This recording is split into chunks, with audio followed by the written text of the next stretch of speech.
My name is Barb Stowe, and I'm a facilitator with Courage to Care. I'm also on 2 subcommittees.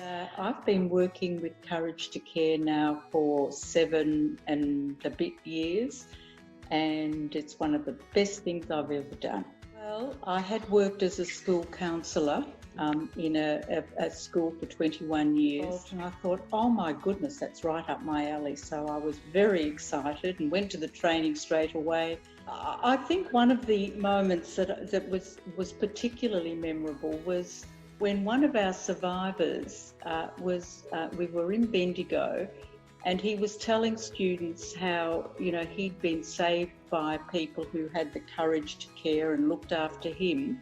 And as a result of that, he was a paediatrician, a haematologist, and he was able to save many, many lives in his work. So it was sort of the circle had come round.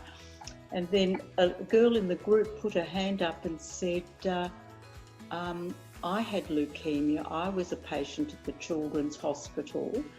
And he said, when was that? And of course, it was when he was there in charge of that department.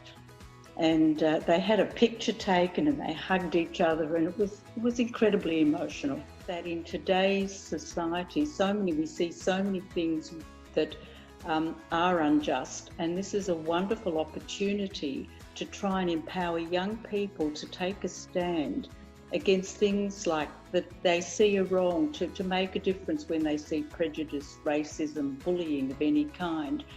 It makes you actually think about what's going on in the community.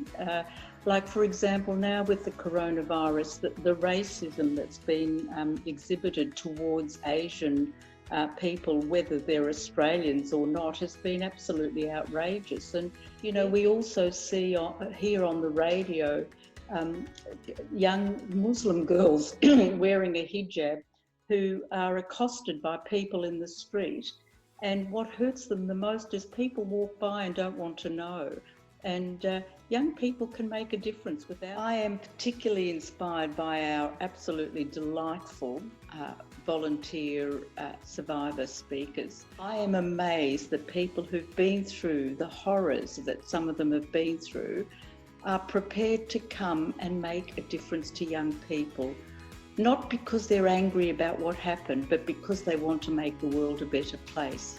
And I just think they are the most wonderful group of people, and they never complain. They talk about what happened, and the message always is one of, let's try and make sure this never happens again, and that there be an upstander, that there are people who can make a difference, and they encourage young people to do so.